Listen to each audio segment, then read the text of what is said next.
It is 3:30, so I'm going to call this Metro Flood Diversion Authority meeting for September 27th in order. Would you do roll call, please? Ms. Williams? Here. Mr. Hendrickson? Here. Mr. Paulson? Here. Mr. Campbell? Here. Mr. Wayland? Here. Dr. Mahoney? Mr. Pepcorn? Here. Mr. Grinberg? Here. Mrs. Sherling? Mr. Peterson? I am here. Mr. Steen? Here. Mr. Thorsted? Here. Mr. Olson? And we were able to get no one online, right? Am I gauging that? Correct. Okay, I just want to make sure it wasn't just Mary. So next item is approval of minutes from the previous meetings. I assume people have had a chance to look them over. Do I have a motion? Move to approve. Motion by Grant, do I have a second? I'll second it. Second by Dave. All those in favor signify by saying aye. Aye. Those opposed, same sign, and the minutes from the previous meeting have been approved.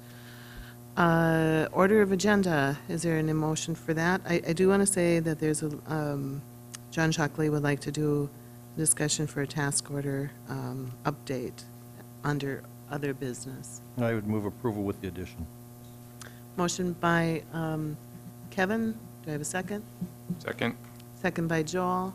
All those in favor signify by saying aye. Aye. Those opposed, same sign, and our order of agenda is approved. Management. Hey, Martin, how are you? Pretty good.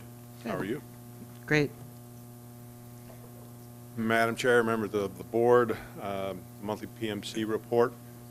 Talk about activities from last month. A lot of these are familiar to you because a lot has been happening. It's been a good month in many ways. So obviously continue to support the Corps and Minnesota DNR to advance the supplemental EA and the supplemental EIS.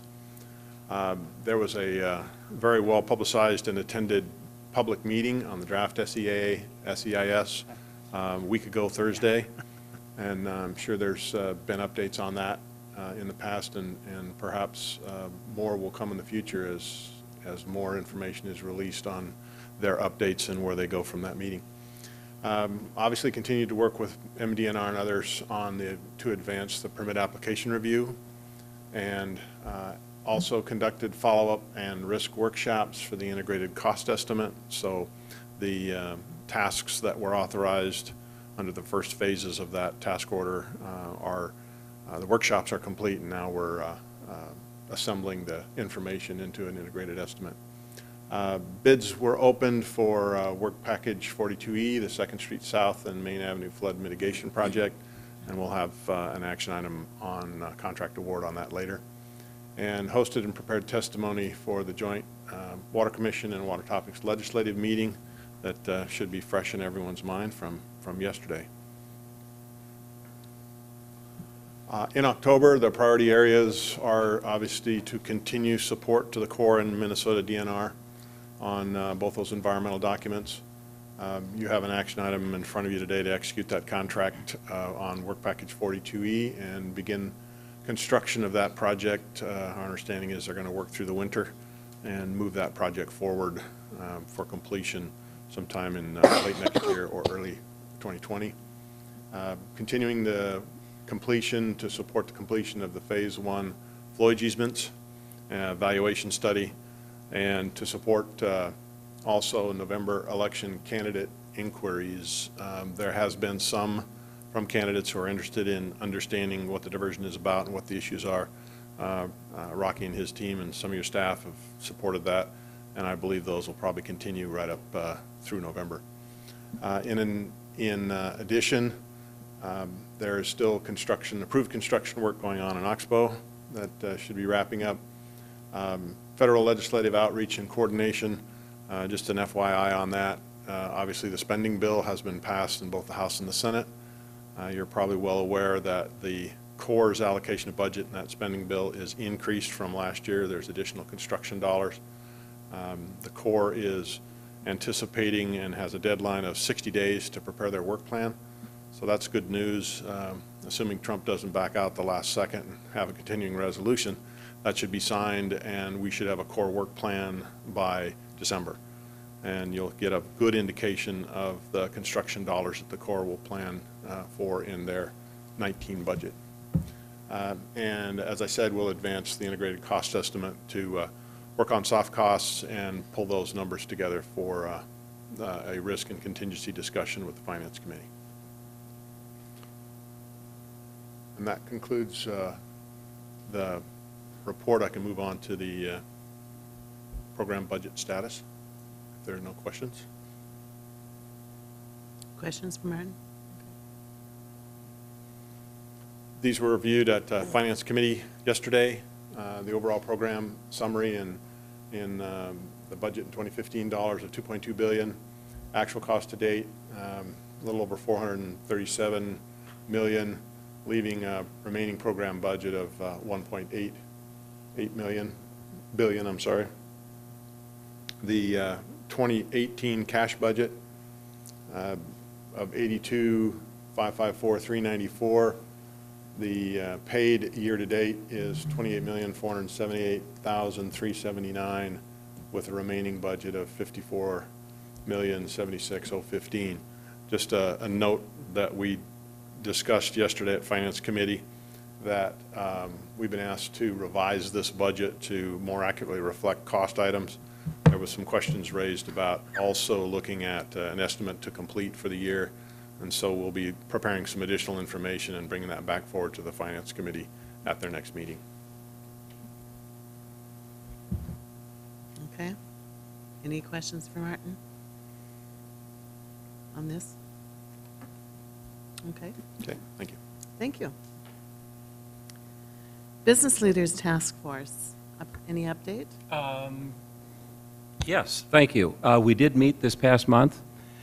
We got an update from Rocky, and then we developed a letter writing campaign with the DNR for support of Plan B. So it was a productive meeting.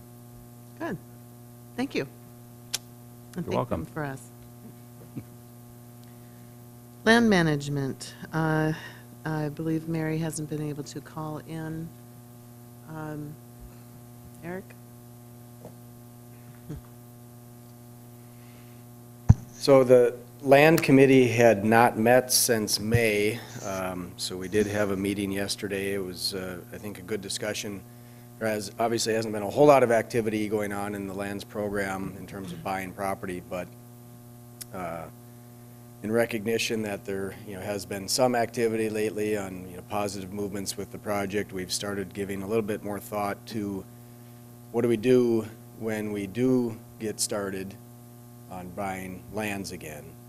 And so we've been reviewing the process, reviewing the planning and all the steps that have gone well and those that haven't gone as well as we've liked. And so we're making some process improvements, working with the Cass County Joint Board and others involved in the situation. So we gave a little bit of update on that yesterday at the Land Management Committee. And then also had a bit of a discussion about what are the steps we want to do from more of an outreach to property owners when we do get the eventual, I guess, green light on buying land. So a good discussion there. I think the takeaway there is we're going to be drafting kind of an action plan for, do we do public meetings, do we do one-on-one meetings, newsletters, all of the above, for example. And so we'll be putting some thoughts together and sharing that back with both the outreach group and the land committee group. And so I think that was good direction, good positive action there. And then lastly, we've been working with Crown Appraisals. That's the group that the Diversion Authority Board hired to do the flow easement study. They're working towards producing their report for phase 1 of their study, and we anticipate getting through the completion of that phase 1 report here certainly in October. They had delivered a rough draft that we've had some sort of back and forth on. And so probably in the next month, we'll see the initial results from their phase 1 study and then talk about what that means and how do we step into phase 2. So, yeah. Any questions? Madam Kevin? Chair. Eric, when Crown brings forward that report, do they intend to go through that with the land management committee, or how are we going to work that? Right out? now, what I've asked of them is to be prepared to give a summary presentation of their findings to the Land Management Committee. And I think when we do that, we'll certainly want to invite, others that have interest to hear what that study shows. And again, how do we take that? That's primarily a research effort looking sort of globally about what is the range of values. And any specific property values will come in phase 2. So just to manage expectations on that. So. Any other questions? Okay, Thank you. thank you very much. Finance, Tony. Madam Chair, thank you. Just an additional item to share above Martin's report. Our net cash position at present, as of August 31st, rather, is $76.7 million. The rest of the information, I think, largely Martin covered in his report. The Finance Committee yesterday, outside of its normal transactional approvals and recommendations, as well as some contracting items that we'll talk about momentarily. Some of the discussion was from a year ago when Vice Chair Steen brought the topic up, should we be engaging an audit, the Diversion Authority, and the sense from our Finance Committee is we'll have further discussion on that in October. There's a recommendation to have an official audit of the Diversion Authority. I think it's forthcoming. Is that accurate, Rick? Yep. We also talked a little bit about the legislative joint meeting between the State Water Commission in North Dakota and the Interim Water Topics Committee that met here Wednesday. Mayor Williams presented, Mayor Mahoney, a number of folks have provided comments. I gave a short overview of the finance status, the Finance Committee status. Mr. Shockley presented as well, and the committee pointed out yesterday his poignant remarks and very well done P3 presentation. I think went very well to the members of the legislature and the State Water Commission. We wanted to make sure the Finance Committee had that information, and I bring that up here as well, is that maybe, it seems like our meetings are getting kind of light for a while here, but I expect that'll change, but maybe update in October on just the P3 would be a good thing for everybody to hear that presentation, because it's really kind of an eye-opener of the power of the P3, which is kind of the, the bedrock of our project here. And so I throw that out as a thought. After the meeting, Mr. Steen and I had a short meeting with our co-executive directors and started to talk about the 19 budget and how we were start to advance that at the October meeting and how that might look, and from a standpoint of, here we are today, and Martin's comments about the directive to realign 18 budget and then look how this thing should be unveiled and proposed for 19, given there's some moving parts yet in 19. So we'll bring more information on that at the October meeting. And so that's largely the discussion that took place at the Finance Committee outside of the transactional business. And so answer any questions there before we go to the vouchers. I did think something similar when I listened to John. John always does a really thorough job, as we know, since because he's our city attorney in Moorhead. And there's a number of things, moving parts that I hadn't even thought about, and I thought was very interesting too. So it might be all right in sort of I agree, we're kind of light here, and to give food for thought so that we're all pretty educated when it's ready to go is a good idea. John loves that time at the podium, right? Any other questions, or if not, then I'd move item 8B, the voucher request for Cass County Joint Water Resources District, Darcy Whitney, Cass County, Onstead Twitchell, Cougar Tree Care, Cass County, for a total of $161,241.27. Is a motion for voucher approval by Tony. Do I have a second? Second. Second by Rick. Any questions for those two on this item? Okay, can we have a voice vote, please? Ms. Roll call vote. Williams? Yes. Mr. Hendrickson? Yes.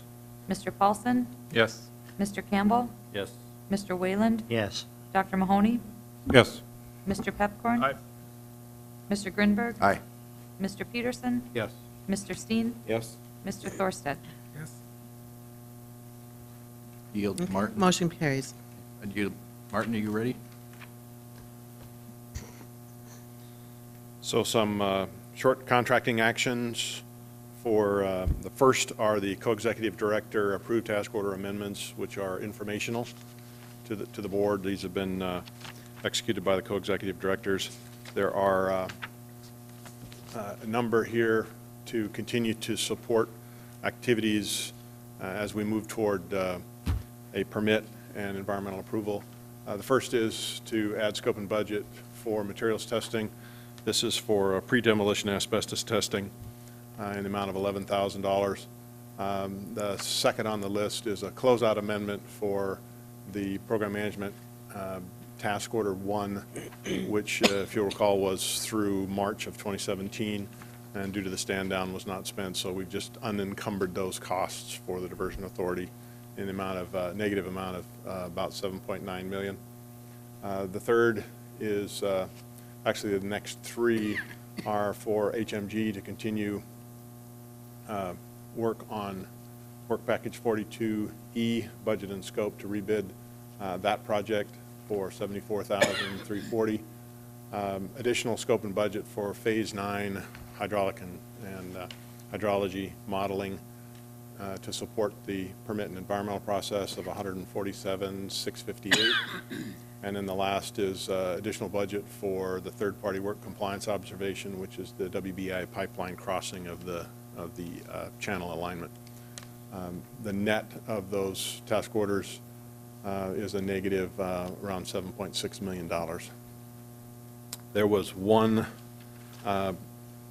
with the Cass County Joint Water Resources District, and a small one in the amount of $3,948 to Braun, which was another closeout amendment for one of their task orders.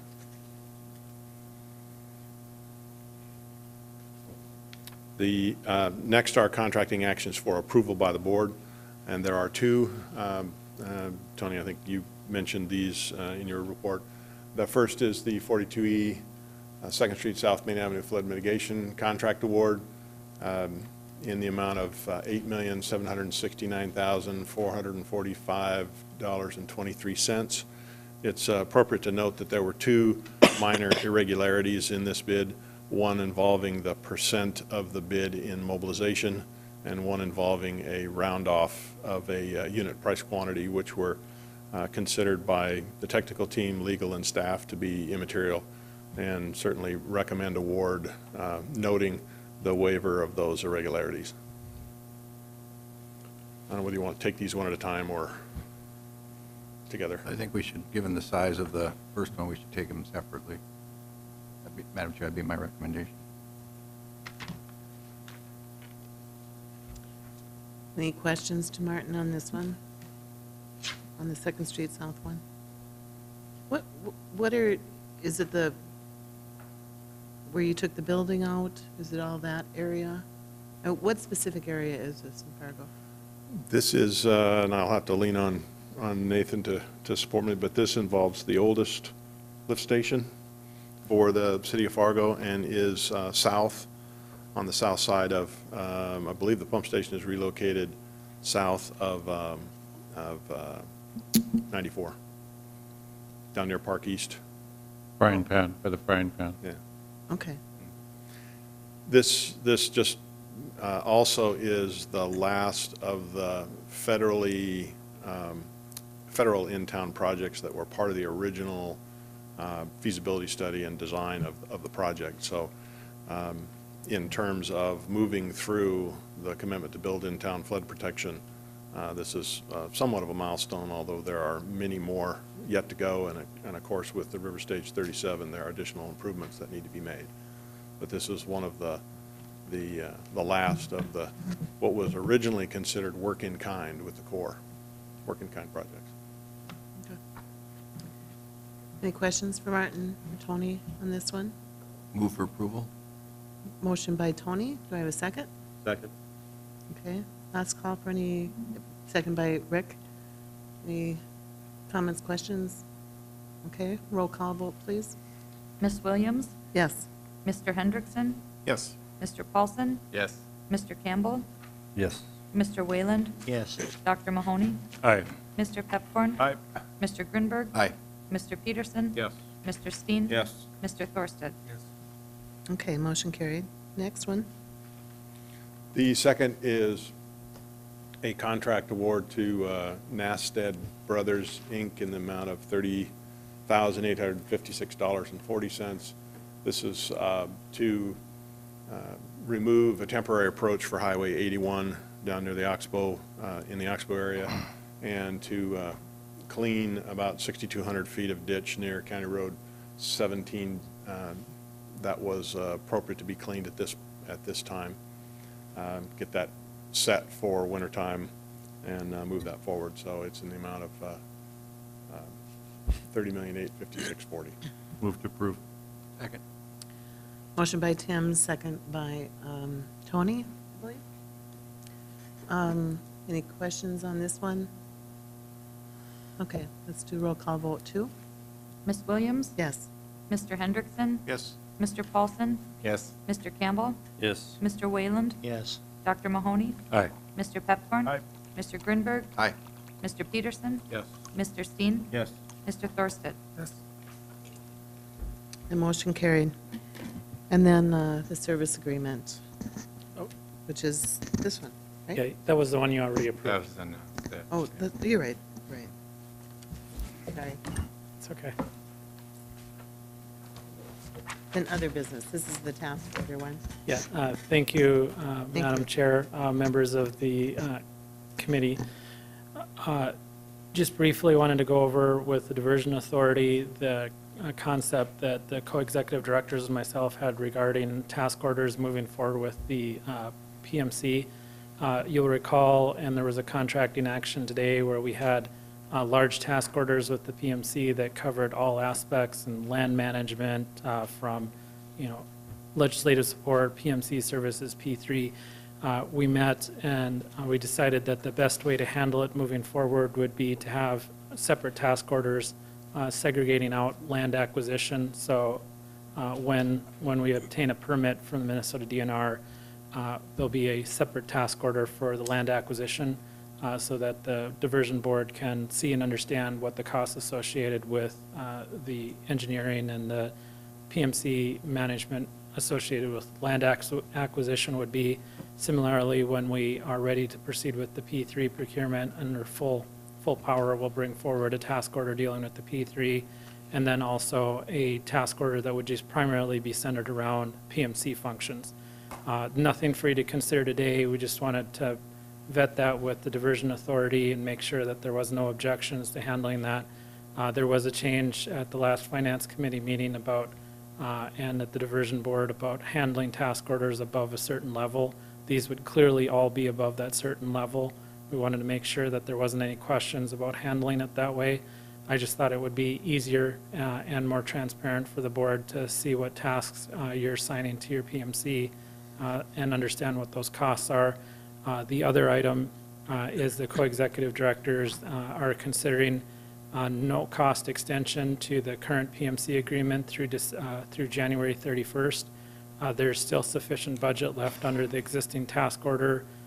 It's essentially the stand-down task order that we implemented at the beginning of the year in response to the injunction and having less activity. There's still plenty of budget left under that. Given where we are with the permitting process, we felt that it was prudent just to do a no-task extension because there's the same functions are being performed now as we would expect in December. When we do get a permit issued, then we would come back with a new PMC task order and the other task orders relating to land acquisition. So I can certainly answer any questions you might have, but that was our concept, and we wanted to make sure the board was comfortable with that concept. Okay. Any questions for John?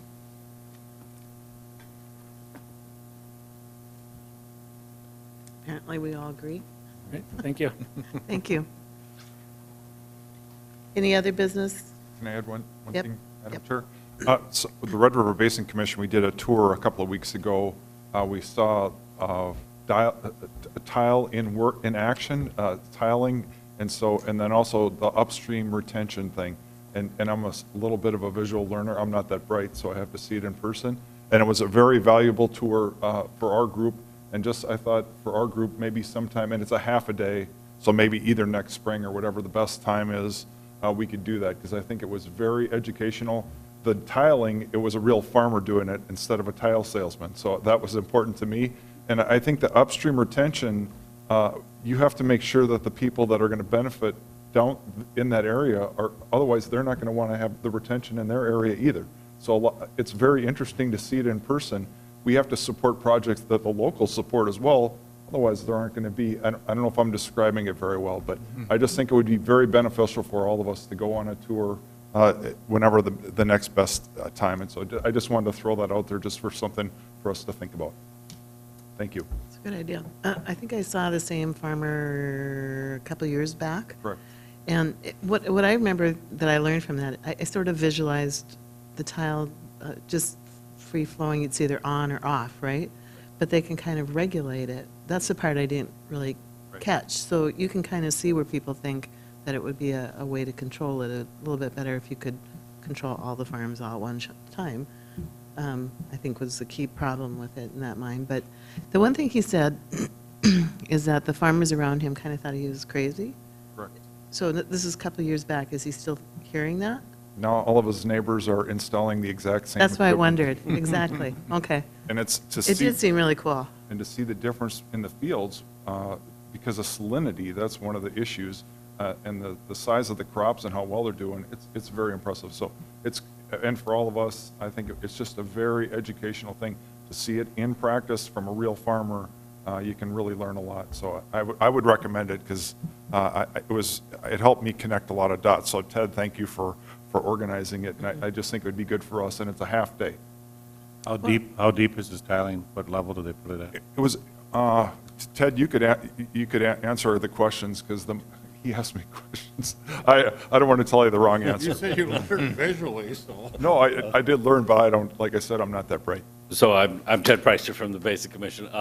Jerry Nordick is down in Minnesota. He runs Discovery Farms. He's fantastic, but very down to earth, very straightforward. And his tile is installed at between 36 and 48 inches, just depending on the slope of the land as it gets to the tile. Because he loses the one field he showed us. He said it slopes about 1.5 feet over a mile-long section. So the answer isn't one number, it's a couple of different numbers. And how many controllers would you have on that field? So he had one for, well, he's got a couple different configurations because he's got an experimental system that he's worked with the U of M. So one section has 3 different pumps, and another section of the land has a single pump because of the way the land works out, and some of the soil types, et cetera. He's really fantastic. Ted, what was the name of the small town south of Breckenridge that we went to? I can't remember. Doran? Doran? D-O-R-A-N, yes, Doran. So if you don't mind, the thing that we have to make sure of is they weren't sure that they wanted to have this in their area. And so a lot of people assume, hey, if we just have retention south of Fargo and Moorhead, well, there's some areas where they do not want retention. And so there's a lot more to it that I think it would help us learn. A lot of these small towns, we want to have things that benefit them, and then eventually they would probably benefit us too. So it's very interesting, and it's not as simple as it would seem. Was that retention like an average kind of one, size-wise? Well, that was a proposed one that we were working on around But there's one Doran. kind of near-ish there. That we But made another the North Ottawa project down Yes. there is the banner. It is the project. It's about 3 square miles. It's probably what we would say is sort of the ideal size. Okay. But there's not, the slope of the land, all of those different things figure into the ideal size. But that one really is a fantastic example of lots of different benefits, as well as the local and the downstream benefits. Sorry. That was another one I thought was interesting to kind of get a sense of size. So sometimes you just can't substitute for actually seeing something. So are some pumps go on and off depending on how much water? Are you saying they regulate how much they turn on and off?